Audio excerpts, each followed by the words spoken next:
말씀은 시편 6편 1절에서 10절입니다. 같이 성경과 스크린 보고 시편 6편 1절에서 10절 합독합니다. 시작. 여호와여, 주의 분노로 나를 책망하지 마시오며 주의 진노로 나를 징계하지 마옵소서. 여호와여, 내가 수척하여 싸우니 내게 은혜를 베푸소서. 여호와여, 나의 뼈가 떨리오니 나를 고치소서. 나의 영혼도 매우 떨리나이다. 여호와여, 어느 때까지니까? 여호와여, 돌아와 나의 영혼을 건지시며 주의 사랑으로 나를 구원하소서. 사망 중에는 주를 기억하는 일이 없사오니 수월에서 주께 감사할 자 누구리이까? 내가 탄식함으로 피곤하여 밤마다 눈물로 내 침상을 띄우며 내 요를 적시나이다. 내 눈이 근심으로 말미암아 쇠하며 내 모든 대적으로 말미암아 어두워졌나이다. 악을 행하는 너희는 다 나를 떠나라. 여호와께서 내 울음소리를 들으셨도다. 여호와께서 내 간구를 들으셨으며 여호와께서 내 기도를 받으시리로다. 내 모든 원수들이 부끄러움을 당하고 심히 떨미어 갑자기 부끄러워 물러가리로다. 아멘. 오늘은 시편 6편 1절에서 10절 말씀을 가지고 반전이라는 제목으로 말씀을 나눕니다. 반전. 최근에 여러분의 삶 가운데서 반전을 경험하신 분이 계십니까? 아마 일반적인 삶 속에서는요, 반전을 경험하는 사람이 별로 없어요. 반전이 많이 있는 것이 그렇게 좋은 건 아니니까 평안한 삶, 평탄한 삶을 우리는 원하고 있죠. 여러분, 그런데 스포츠 경기를 보면 반전을 종종 경험할 때가 있어요. 제가 프로야구를 좋아하는데 프로야구에서 9회 말 투아웃에 제가 응원하던 팀이 3점을 뒤지고 있는 거예요. 그러니까 경기 내내 이렇게 계속 지고 있었기 때문에 지는가 보다, 오늘은 안 되는가 보다 이렇게 생각을 하고 마지막 아웃 카운트 하나 남기고 있는데 이젠 끝났겠다 생각하죠.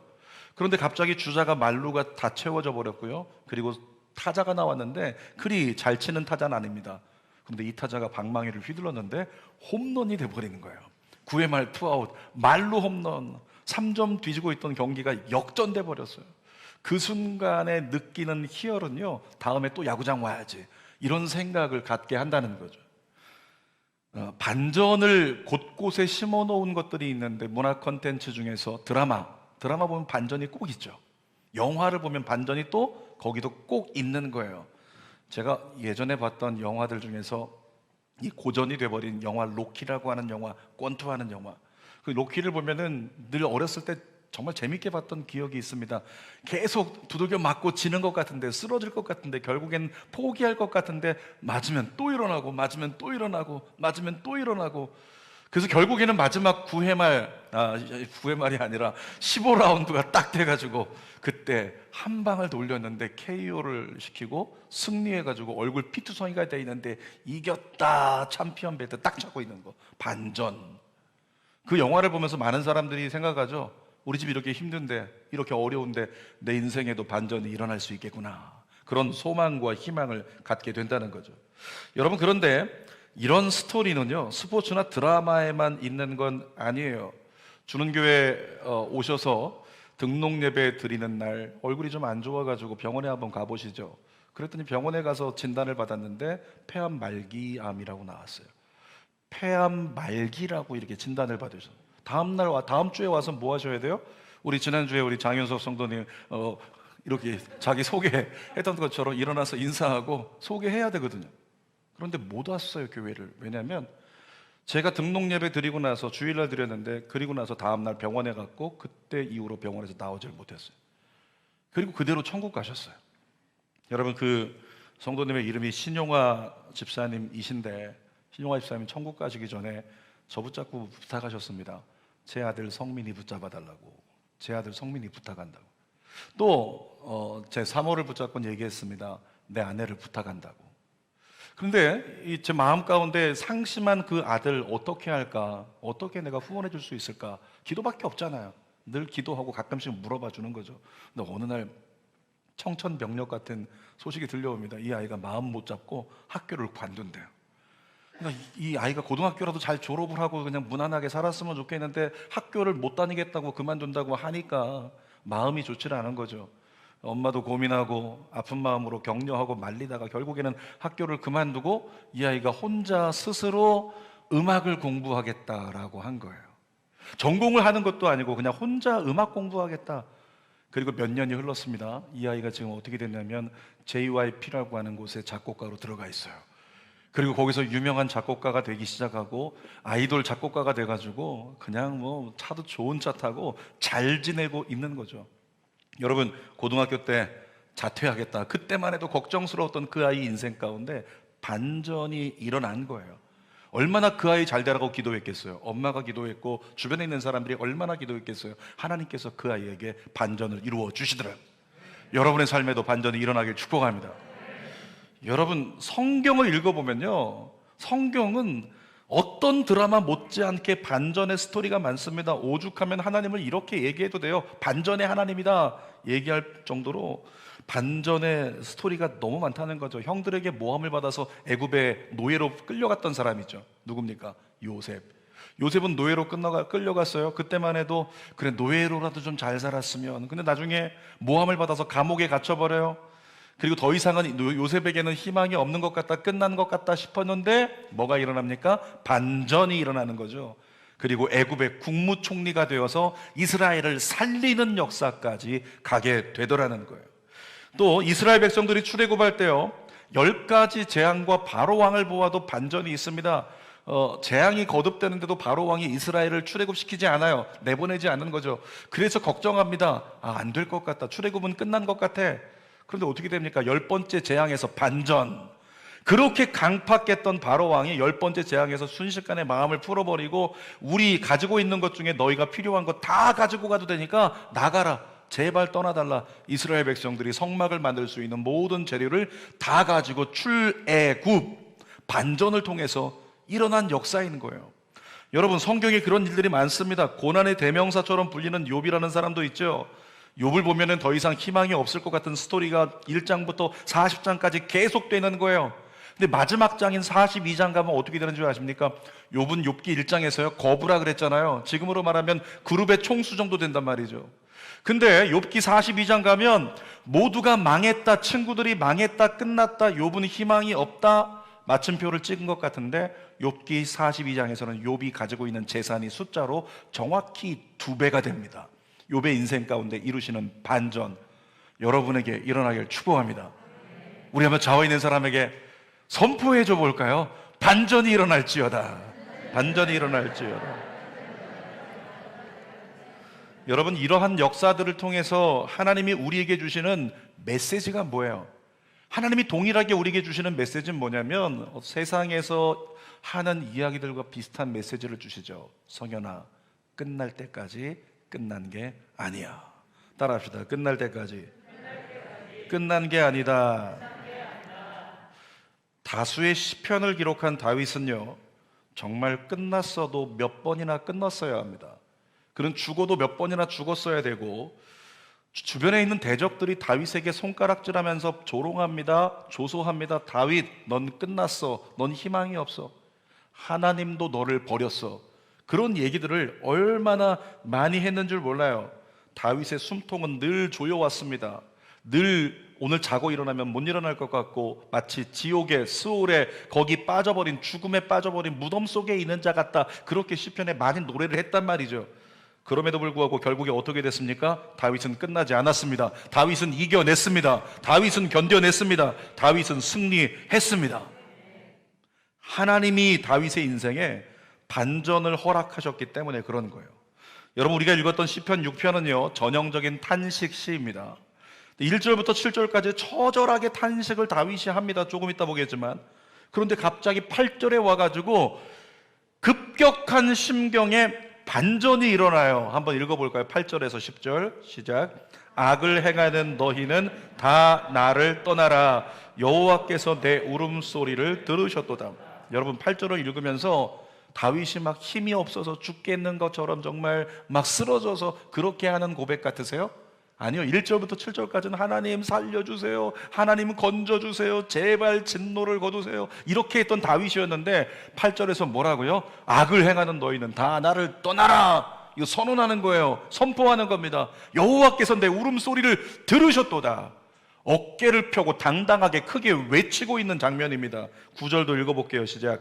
여호와께서 내 간구를 들으셨으며 여호와께서 내 기도를 받으시리로다. 10절도 내 모든 원수들이 부끄러움을 당하고 심히 떨며 갑자기 부끄러워 물러가리로다. 여러분, 그동안 다윗을 죽이려는 원수들 때문에 힘들었는데 원수들이 마지막에 어떻게 물러간다고요? 세 글자, 어떻게 물러간다고요? 갑자기 물러간다고요. 갑자기 물러간다는 거죠. 계속해서 죽을 것 같고 절망적이었는데 다윗의 인생에 순식간에 반전이 일어나는 거예요. 사실은 하나님이 다윗을 통해서 응답의 임계점을 이루는 과정을 우리에게 보여주시고 계신 겁니다. 자, 다윗의 삶에 갑자기 전세가 역전되는 역사가 저와 여러분들에게도 저는 일어날 거라고 믿습니다.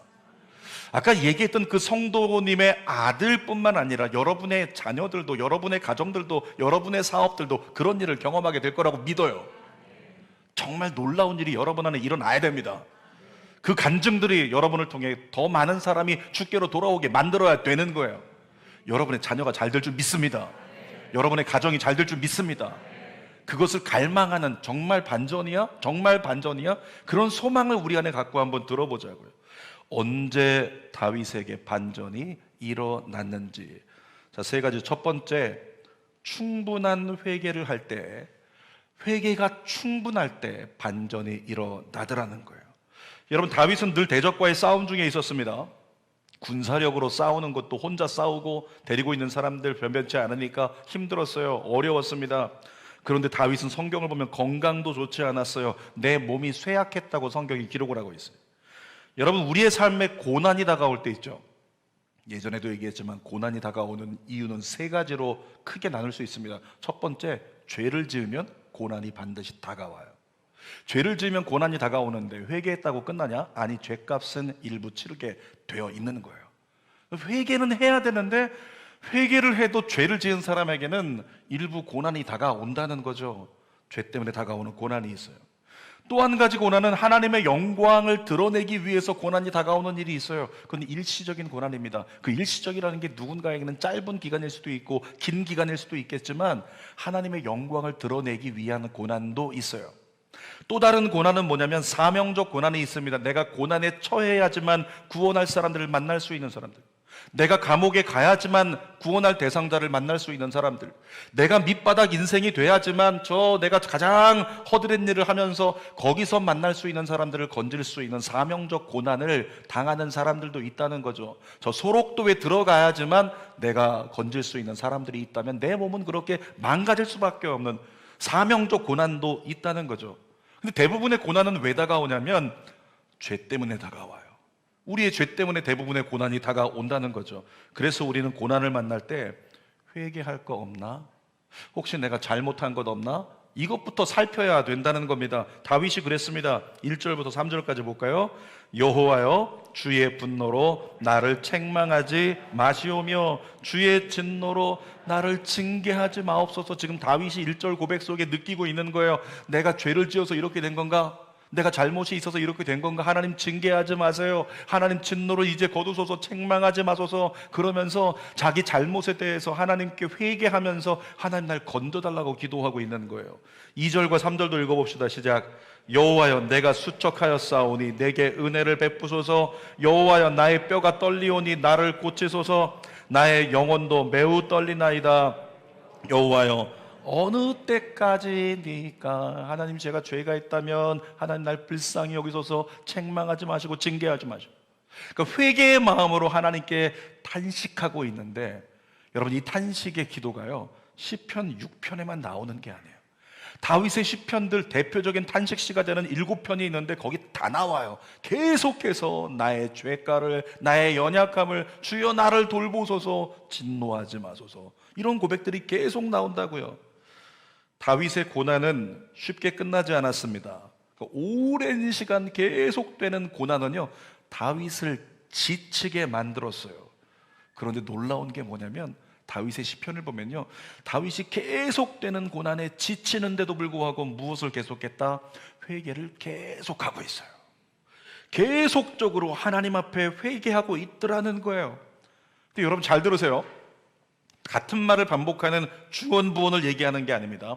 마치 이런 겁니다. 금덩어리가 있는데 이 금덩어리를 가지고 순도를 높이기 위해서 담금질을 하는 거예요. 금덩어리를 불 속에 넣어가지고 재련하는 과정, 단련하는 과정, 꺼내고 또다시 불 속에 또 집어넣고 재련하고 꺼내고 또다시 집어넣고 꺼내고, 이와 같은 과정이 뭐다? 다윗의 회개의 과정이라는 거예요. 회개하고 또 회개하고 또 회개하면서 하나님 앞에 계속 엎드리는 다윗의 모습을 성경을 통해서 보게 된다는 거예요. 사랑하는 여러분, 어떤 잘못에 대해서 회개할 때요, 어떤 기도는 한 번 회개하고 나면 마음에 평안이 와.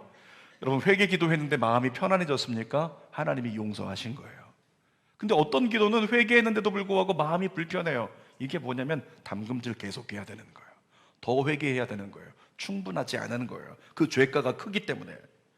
제 경험에 의하면 분명히 제가 어떤 잘못하고요, 하나님께 회개합니다. 근데 회개하고 난데 또 회개가 나오는 거예요. 일주일 있다 또 그 생각이 또 나요. 회개하게 됩니다. 근데 그때는 더 구체적으로 회개를 하더라고요. 그 다음에 또 회개를 하는데 그때는 더 세밀하게 회개하고, 막바지 회개 어떻게 나오는지 아십니까? 하나님께 무릎 꿇고 눈물만 나요. 무릎 꿇고 눈물만 나면서 하나님, 저를 씻으소서, 저를 용서하소서, 이렇게 고백하고 나면 마음에 평강이 찾아와요. 충분한 회개, 바로 그와 같은 회개라고 하는 거죠. 여러분, 하나님 보시기에 회개가 충분하다고 여겨지시면 응답과 축복의 반전은 순식간에 일어날 줄 믿습니다. 회개를 만약에 영적인 온도로 표현을 하면요, 회개합니다. 온도가 70도가 됐어요. 아무 변화가 없어요. 회개합니다. 온도가 80도가 됐어요. 아무 변화 없어요. 회개합니다. 온도가 90도가 됐어요. 회개 온도가 아무 변화가 없어요. 95도 됐습니다. 아무 변화가 없어요. 99도 됐습니다. 아무 변화가 없어요. 언제 변화가 일어날까요? 언제 반전이 일어날까요? 회개의 온도가 100도씨가 됐을 때. 여러분, 물을 끓이다가 물이 100도씨가 되면 끓기 시작해요. 그 끓기 시작하는 그곳을 우리가 뭐라고 얘기하죠? 무슨 점이라고요? 임계점, 임계점. 물이 끓기 시작하는 임계점이라는 그 시간이, 그 타이밍이 있다는 거예요. 회개도 마찬가지예요. 하나님 보시기에 우리의 회개가 충분해지고 진정성이 있는 진짜 회개가 되면 그 순간에 갑자기 영적인 임계점이 임하면서 순식간에 평안이 밀려오고 감사가 나오는 거예요. 그리고 하나님 앞에 하나님께서 되었다, 이제 되었다 라는 영적인 음성을 듣게 되는 거죠. 사도행전 2장 38절을 읽어볼까요? 회개할 때 어떤 일이 있는지 시작. 베드로가 이르되 너희가 회개하여 각각 예수 그리스도의 이름으로 세례를 받고 죄사함을 받으다 그리하면 성령의 선물을 받으리니. 여러분, 언제 성령의 선물을 주신다고요? 회개할 때요. 근데 단순하게 오늘 회개할 때 성령 주시는구나, 나 오늘 회개하고 성령 받아야지, 이렇게 해서 되는 게 아니고, 그 회개가 충분해질 때, 하나님의 응답의 임계점에 도달할 때까지 그 회개가 충분해지면, 그러면 어느 순간에 성령이 선물로 우리에게 임한다는 거죠. 여러분, 수련회 한 번 가서 기도한다고 되는 거 아니에요. 가끔씩 우리가 기도하는 자리에 있겠다고 가끔씩 한다고 되는 거 아니라고요. 꾸준히 주님과 동행하며, 아멘, 꾸준히 주님과 동행해야 돼요. 매일 말씀과 매일 기도로서 늘 기도와 예배 자리에 있어야 된다는 거죠. 여러분, 신실한 예배자가 되십시오. 이렇게 아멘이 적어요. 신실한 예배자가 되십시오. 그리고 날마다 회개의 영을 구하세요. 하나님, 제가 알고 지은 죄, 모르고 지은 죄 주님 다 씻어달라고 주님 앞에 고백하면서 충분한 회개가 하나님께 드려지면 하나님의 반전의 임계점을 경험하는 은혜의 역사가 저와 여러분에게 임할 줄 믿습니다. 자, 두 번째로 충분한 간구가 드려질 때 반전의 역사가 일어난다는 거죠. 살다 보면요, 악한 권세가 문제를 가져와서 우리를 아프게 할 때가 있습니다. 때로는 너무 오랜 기간에 우리를 괴롭혀가지고 하나님을 포기할까? 이런 생각까지 갖게 되는 경우가 있어요. 욥과 다윗의 고백을 들어보면 비슷한 심정을 느낄 수 있습니다. 한번 읽어봅시다. 욥기 23장 8절 9절. 그런데 내가 앞으로 가도 그가 아니 계시고 뒤로 가도 보이지 아니하며 그가 왼쪽에서 일하시나 내가 만날 수 없고 그가 오른쪽에서 돌이키시나 배울 수 없구나. 하나님 잘못한 거 있으면 가르쳐 주세요. 하나님 진노를 거두소서. 주님 말씀하소서. 응답하소서. 계속 기도하는데 뭐라고요? 계속 기도하는데 이쪽을 보고 기도해도 감동이 없어요. 하나님이 안 계신 것 같아요. 이쪽을 보고 기도해도 하나님이 안 계신 것 같아요. 답답해 죽겠는 거예요. 하나님이 뭐라고 한 말씀이라도 하시면 살겠는데. 이게 욥의 고백이었어요. 근데 다윗도 똑같이 고백합니다. 시편 1절입니다. 시작. 여호와여 어찌하여 멀리 서시며 어찌하여 환난 때에 숨으시나이까. 나 지금 죽겠는데 하나님 언제까지 가만히 계실 거예요? 하나님 찾는데 응답이 안 느껴지고 하나님이 안 계신 것 같은, 멀리 떨어져 계신 것 같은 이런 답답함을 느낄 때가 있다는 거죠. 여러분 중요한 거, 욥과 다윗의 공통점, 그럼에도 불구하고 끝까지 하나님께 기도했다. 그럼에도 불구하고 또 기도한 거예요. 따라합시다. 그럼에도 불구하고 또 기도하라. 또 기도하라. 아멘. 그럼에도 불구하고 또 기도하는 거예요. 이렇게 이만큼 기도했는데 내가 작정해서 기도했어요. 하나님, 내가 100일 기도하면 되죠? 하나님, 내가 40일 기도하면 되죠? 끝났는데 안 돼요? 그러면 어떻게 하는 겁니까? 제가 제자 훈련하면서 얘기한 적이 있어요. 그 다음 40일 또 시작하라고, 그 다음 100일 또 시작하라고. 언제까지? 이루어 주실 때까지. 이것이 그리스도인의 충분한 간구여야 한다는 거죠. 힘들었지만 욥과 다윗이 잘한 것은 흔들려도 끝까지 기도했다는 겁니다. 4절 함께 읽어볼까요?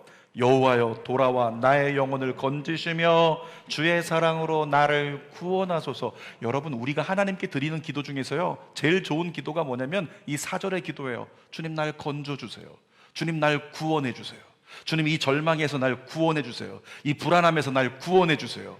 이 연약한 생각에서 날 구원해 주세요. 잘못된 기억에서 날 구원해 주세요. 이 절망적인 상황에서 날 구원해 주세요. 여러분, 하나님은 성경을 보니까요, 주여 나를 구원하소서, 그런데 외면하신 적이 없어요. 구원해 달라는 기도에는 주님이 반응하시더라는 거죠. 6절도 보겠습니다. 내가 탄식함으로 피곤하여 밤마다 눈물로 내 침상을 띄우며 내 요를 적시나이다. 다윗이 피곤했잖아요. 다윗이 지쳤잖아요. 그런데도 불구하고 어떤 기도를 밤마다 드렸다고요?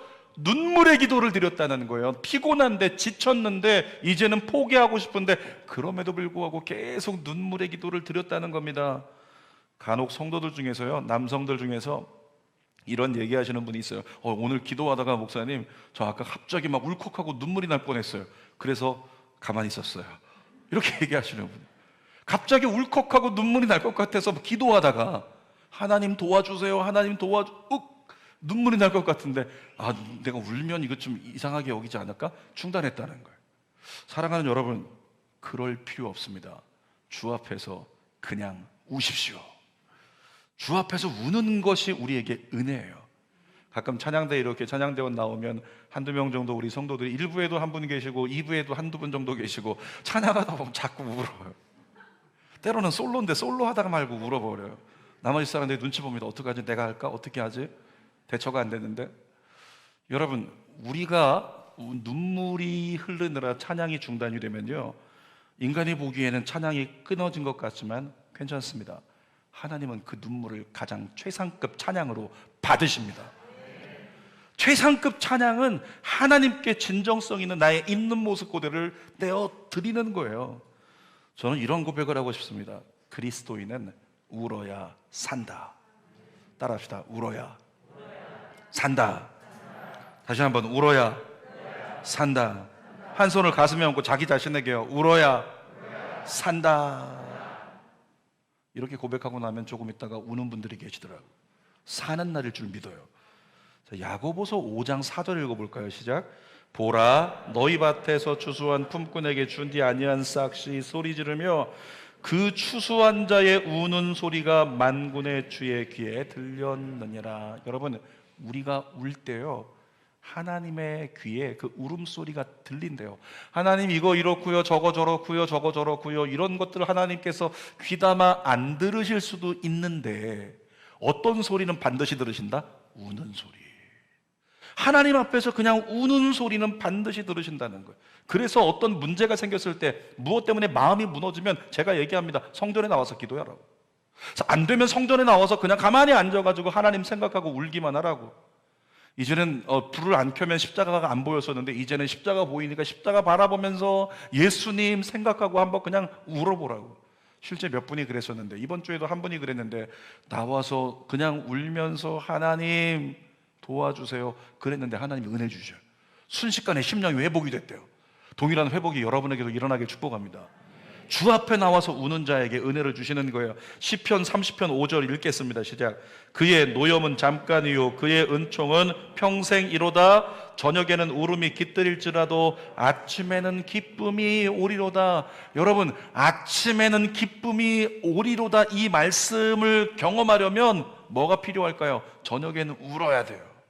이 저녁이라고 하는 게 우리가 얘기하는 크로노스의 시간적 저녁을 얘기하는 게 아니에요. 인생의 저녁.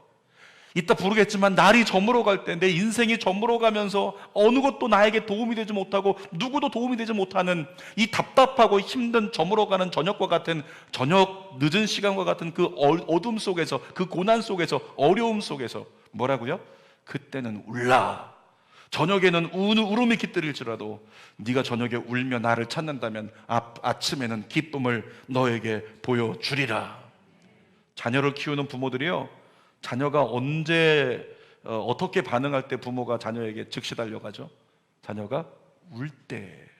아이가 울면 부모가 즉시 달려갑니다. 그리고 아이가 우는 아이를 붙잡고 쌌니? 배고파? 아파? 셋 중 하나죠. 그걸 물어보는데 아이가 어떤 반응을 통해서 엄마가 눈치를 챈 겁니다. 아이가 3번 울었어요. 으아! 으아! 으아! 3번 울었더니 엄마가 밥을 줘요. 아, 내가 밥 달라고 할 땐 3번 울면 되겠구나. 조금 더 하이톤으로 막 울면 그땐 싼 거예요. 하이톤으로 울면 엄마가 밑을 치워주는구나, 기저귀를 바꿔주는구나. 아이는요, 그때 깨닫습니다. 내가 이렇게 울면 엄마가 반응하는구나. 내가 이렇게 울면 엄마가 나의 요구를 들어주는구나. 아이가 깨닫는 거예요. 그때부터 아이는 그렇게 울면 엄마들이 저거는 지금 쌌어요. 아, 그거 지금 배고픈 거예요. 그거 아픈 거예요. 엄마들은 다 소리만 듣고 구분을 해내잖아요. 사랑하는 여러분, 영적인 우리의 아버지 되신 하나님, 저와 여러분의 눈물의 기도를 외면치 않으실 줄 믿습니다. 아이가 왜 우는지 아세요? 아이가 우는 게요, 나 배고파요, 나 뭐해요, 이래서 우는 게 아니고요. 어떤 사람이 얘기한 적이 있는데 아이가 우는 것은 이 한마디로 이렇게 얘기합니다. 살려고 우는 거래요. 살려고 우는 거예요. 먹어야 살아요. 아픈 거 돌봐줘야 살아요. 싼 거 그대로 내버려두면 안 된다는 거예요. 치워야 살아요. 그러니까 아이는 살려고 운다는 거예요. 영적으로 우리도 영적인 아비이신 하나님 앞에 어떻게 울어야 된다? 살려고 울어야 된다는 거죠. 어떤 할아버지 목사님이 얘기를 하는데 그런 얘기 들어보셨죠? 기도의 그릇이 차야 응답이 된다. 또 어떤 할아버지 목사님이 여러분이 하나님 도와주세요, 하나님 도와주세요 라고 기도할 때 그 기도를 들으시는 하나님이 기도의 응답의 그릇에 차곡차곡 채우신다, 차곡차곡 쌓인다, 이런 얘기하세요. 근데 이 할아버지 목사님이 뭐라고 하시냐면, 그런데 하나님 앞에 눈물로 통곡하는 기도는 순식간에 그릇을 채워버린다. 할아버지 목사님의 의미를 아시겠습니까? 하나님 앞에 엎드려 기도할 때 기왕이면 울며 기도하라. 순식간에 하나님이 반전을 이루어 주시리라. 여러분, 우리의 충분한 기도가 하나님의 영적인 반전, 응답의 반전을 이루실 줄 믿습니다. 세 번째로는 믿음의 선포를 통해서 반전을 이루는 것을 함께 보게 됩니다. 여러분, 우리가 기도하다가 언제까지 기도해야 될까요? 마음의 평강이 올 때까지요. 어떤 문제에 대해서 기도하는데 마음의 평강이 오면 그때는 기도하던 걸 바꿔야 돼요. 하나님이 이거 이루어주세요, 이거 이루어주세요. 근데 마음이 갑자기 편해졌어요. 갑자기 찬송이 나오고 갑자기 감사가 나온다. 그때는 언제냐면 이미 응답이 시작된 때인 겁니다. 그러면 그때는 어떻게 고백하는 거냐면 더 이상 도와주세요, 이루어주세요 이렇게 기도하는 게 아니에요.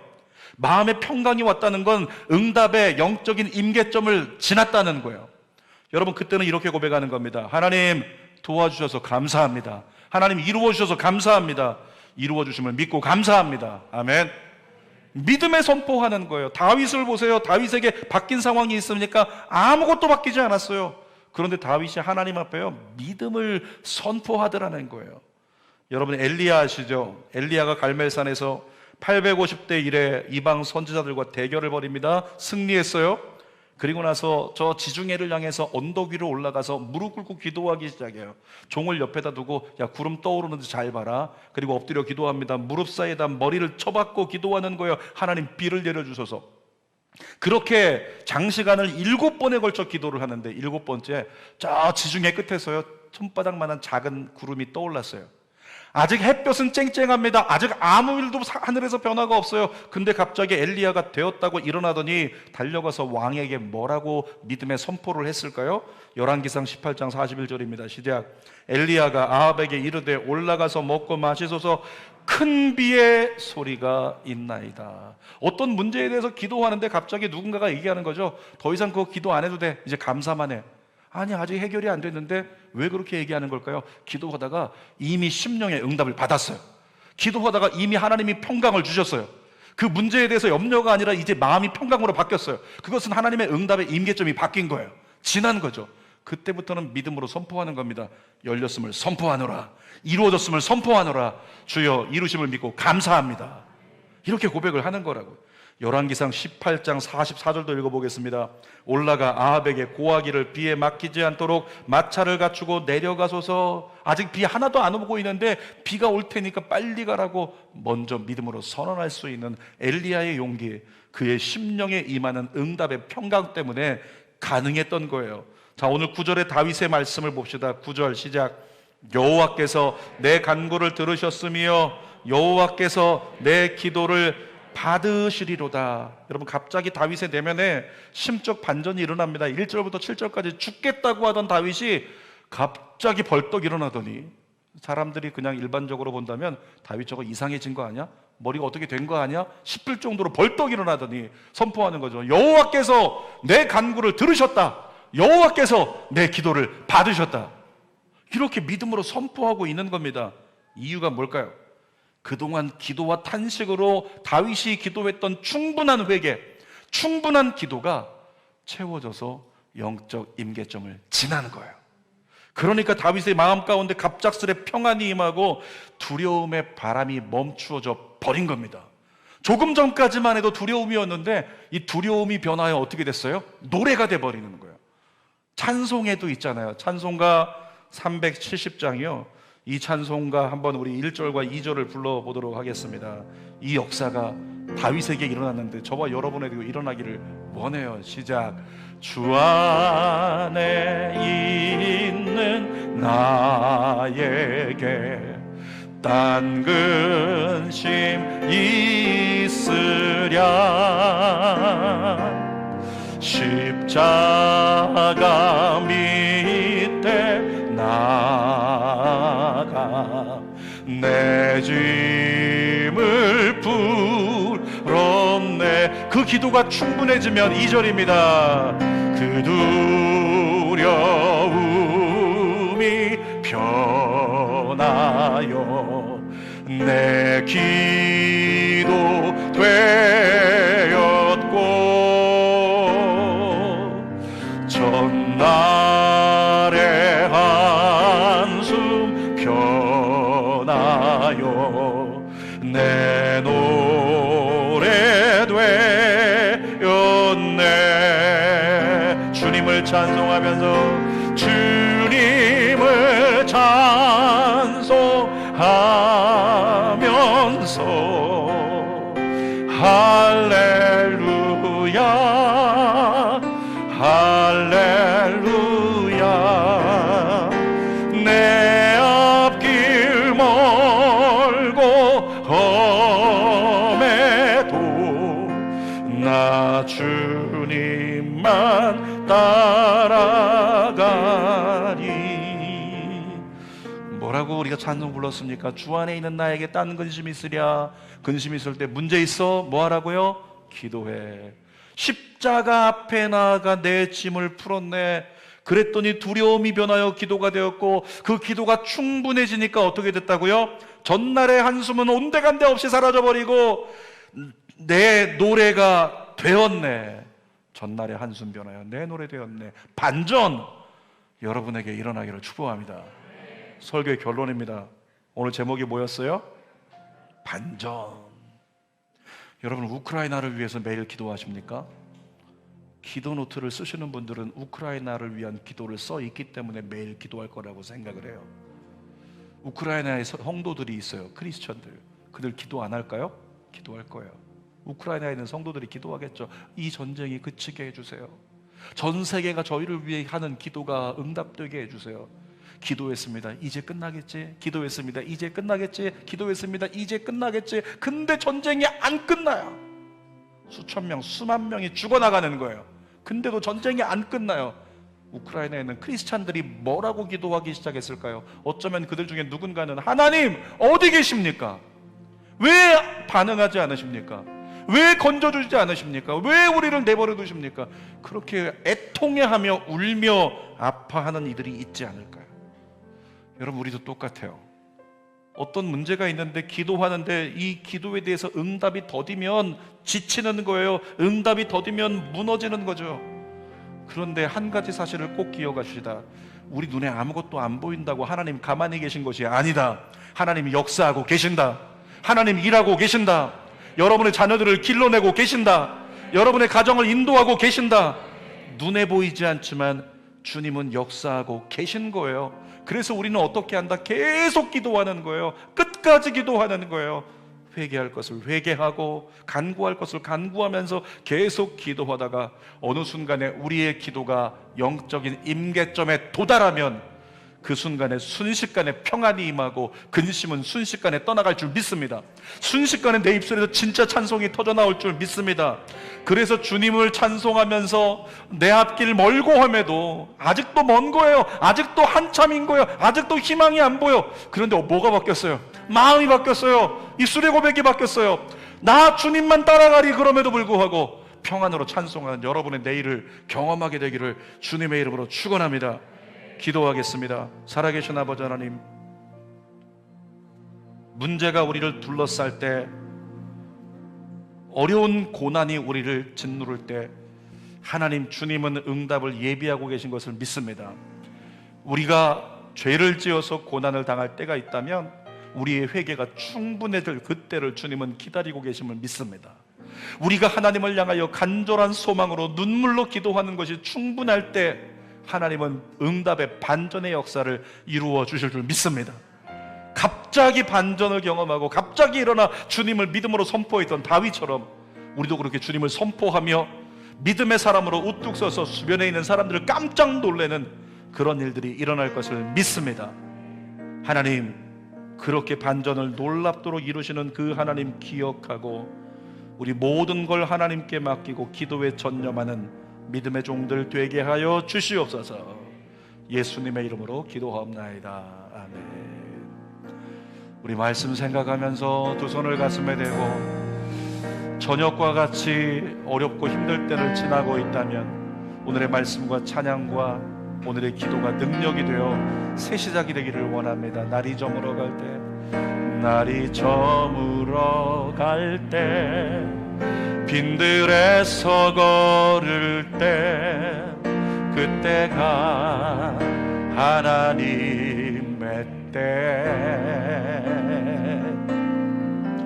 내 힘으로 안 될 때, 빈손으로 걸을 때, 내가 고백해 여호와 이래. 한 번 더 고백하겠습니다. 여러분의 심령을 만지면서 날이 저물어 갈 때, 빈들에서 걸을 때, 그때가 하나님. 그래서 하나님 보좌 앞으로 나가서 기도를 쉬지 말아야 돼. 내 힘으로 안 될 때, 빈손으로 걸을 때, 내가 고백해 여호와 이래. 믿음으로 고백합시다. 주가 일하시네, 주가 일하시네, 주께 아끼지 않는 자에게 주가 일하시네, 주가 일하시네, 신뢰하며 걷는 자에 한 번 더 주님